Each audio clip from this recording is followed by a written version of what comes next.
मैं खुद को दुनिया का सबसे बदकिस्मत इंसान समझता हूँ क्योंकि जब तक मेरी माँ जिंदा रही मैंने कभी उसकी कदर न करी।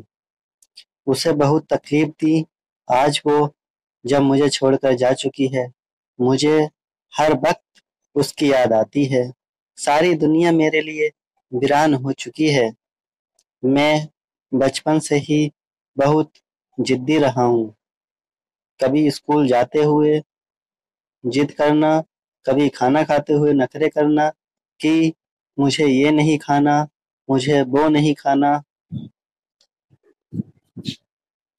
मुझे याद नहीं कि 8वीं क्लास तक मैंने कभी अपने हाथों से खाना खाया या अपने हाथों से कपड़े पहने।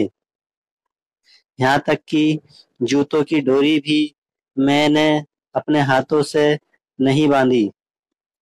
मेरी माँ ही मेरे लिए सारे नखरे देखती थी।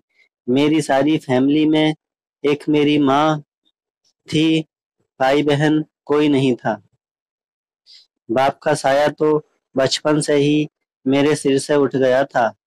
12वीं की क्लास तक मेरी यही हालत रही।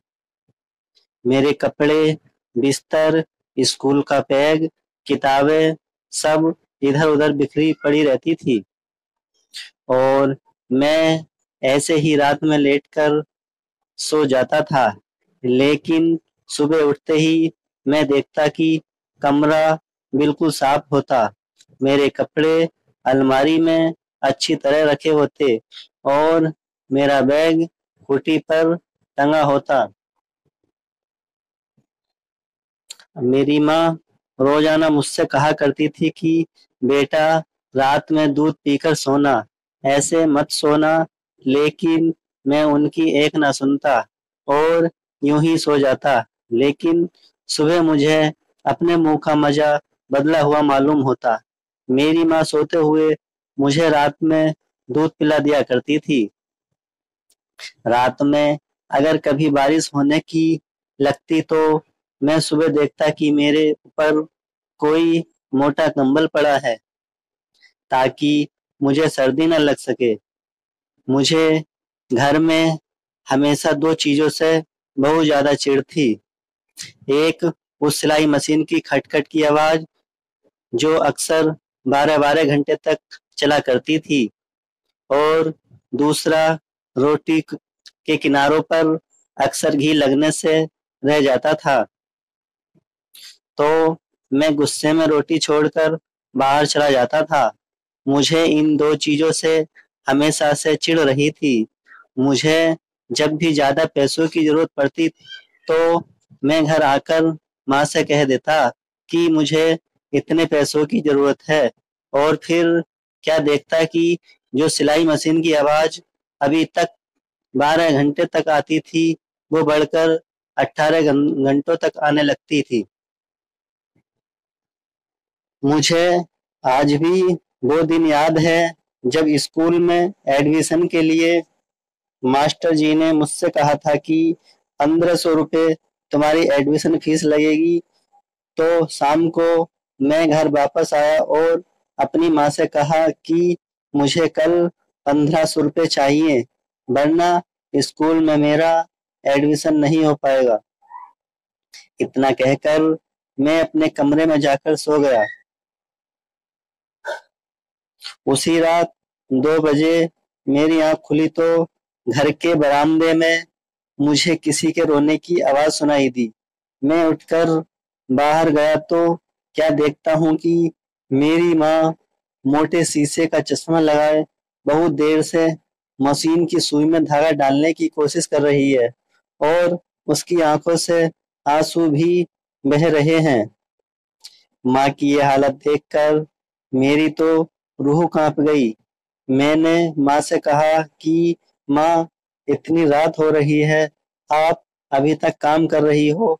मेरी आवाज सुनकर माँ एकदम से चौंक कर मेरी तरफ देखने लगी और दुपट्टे से आंसू साफ करते हुए मुझसे मुस्कुराकर कहने लगी, अरे बेटा, वो सामने वाली जो तुम्हारी काजल आंटी है उनके यहाँ कल शादी है। उन्होंने कहा है कि अगर मैं उन्हें 2 सूट कल तक सिलकर दे दूं तो वो मुझे 1500 रुपये देगी, लेकिन देखो ये कमबख्त धागा सुई में जा ही नहीं रहा है। मैं बहुत देर से परेशान हूँ। माँ की ये हालत देखकर मैं उससे जाकर लिपट गया और जोर जोर से रोने लगा। मेरी माँ ने मेरे सिर पर हाथ फेरते हुए कहा, बेटा तुम परेशान ना हो, मैं तुम्हारे पैसों का इंतजाम जरूर कर दूंगी।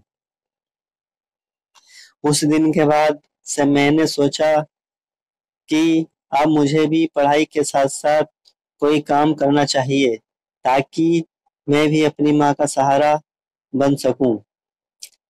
इधर मेरी पढ़ाई मुकम्मल हुई तो मुझे एक अच्छी नौकरी मिल गई।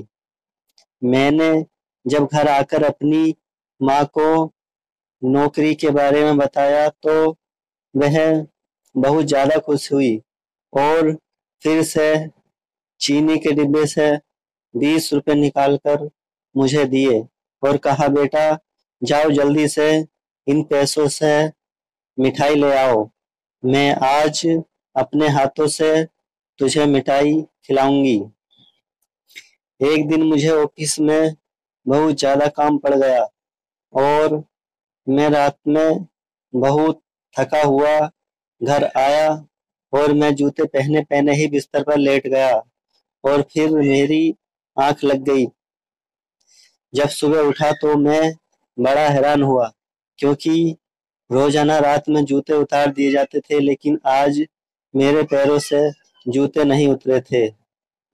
मैं किचन में गया तो देखा आज खाना भी नहीं बना हुआ है। मैं माँ को पुकारने लगा, माँ माँ माँ तुम कहाँ हो माँ, देखो आज मेरा टिफिन भी तैयार नहीं हुआ है, जल्दी करो माँ मुझे देर हो रही है। लेकिन पता नहीं क्यों माँ का कोई जवाब नहीं आ रहा था। मैं माँ के कमरे में गया तो देखा माँ आराम से बिस्तर पर सो रही है। मैं उसके पैरों को दबाकर उसे उठाने लगा, लेकिन माँ उठ नहीं रही थी। मैं उसके सर के पास गया और सर को दबाकर उठाने लगा। मैं बार बार उसे पुकार कर कह रहा था कि माँ जल्दी उठो, मुझे भूख लग रही है।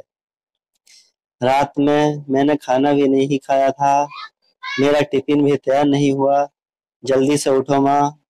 लेकिन पता नहीं मेरी माँ को क्या हो गया था कि वो उठने का नाम ही नहीं ले रही थी। बहुत देर के बाद मुझे मालूम हुआ कि आज रात मेरी माँ उठने के लिए नहीं सोई थी, बल्कि वो हमेशा के लिए सो चुकी थी। मेरी माँ मुझे छोड़कर जा चुकी थी। मैं वहीं खड़ा चीख चीख कर रोने लगा। मेरी सारी दुनिया लुट चुकी थी क्योंकि मेरा मेरी माँ के सिवा कोई नहीं था। माँ के बगैर वो घर मुझे काटने दौड़ता था। इसलिए कुछ दिनों के बाद मैंने वो घर भी छोड़ दिया और आज मेरी माँ को मरे 3 साल हो चुके हैं। अब मुझे अपने कपड़े खुद धोना पड़ता है, खाना खुद ही बनाना पड़ता है। अगर रात में भूखा सो जाऊं तो कोई मुझसे पूछने वाला नहीं है कि बेटा भूखे क्यों सोए हो। तो दोस्तों कैसी लगी माँ की ये कहानी, जरा भी अच्छी लगी हो तो कमेंट